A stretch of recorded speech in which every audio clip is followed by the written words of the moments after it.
Eldon here, trying to bring meaning to your life and more meaning to your life and money. I wanted to talk today about. I was just looking at some stats and statistics and Bureau of Labor statistics and stuff like that, retirement statistics.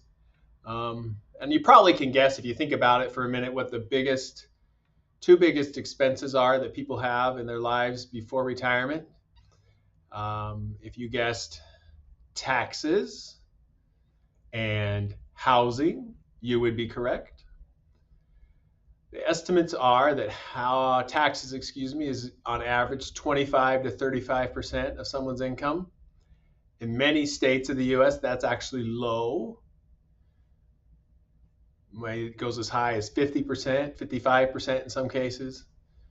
Housing, 20 to 25% was the estimate. Again, that's low. In some cases, you see as high as 35%. Most banks won't lend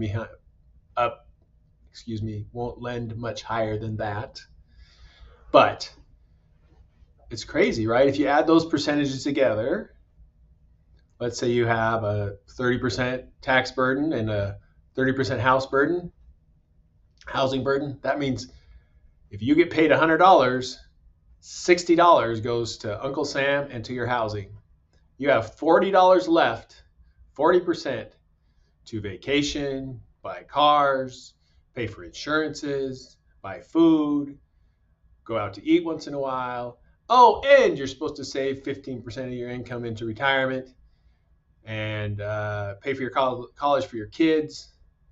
It's not possible if your percentages are that high, unless you're in a super, super high income, and then your expenses would also still just be higher if your house is 30% of your income. So, what's the answer? Well, you could make a whole bunch more money and then your housing expense goes down as a percentage of your income, or you downsize your home, you live smaller. I call it living smaller. When I went through my divorce, I just thought, I'm going to live smaller. I don't want to live as big. And I lived in an apartment for a year and a half. I don't remember exactly. And life is just less expensive. The utilities are less, the insurance is less, the cost of the rent, even though it was rent and not paying into a mortgage, was lower. Even though rent's high, it's still lower than buying a house, especially in today's market when interest rates are 3 times what they were a year and a half ago. So I just encourage you, as you look towards retirement, prepare for retirement, want to save more for retirement, that you consider a few things. One, smaller house. Maybe that doesn't work for you, but if you want to save for retirement, it'll make it a lot easier.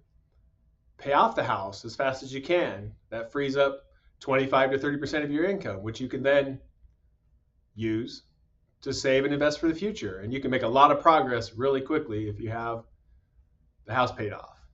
Do not go into retirement without a paid for house.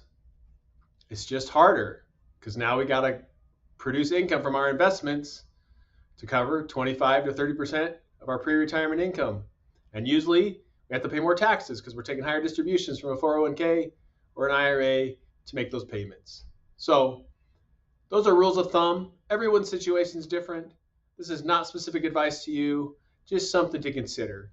Consider being smaller if you're struggling to save for your retirement. Consider living smaller. Anyway, food for thought. Hope you have a meaningful life. Take care. Bye.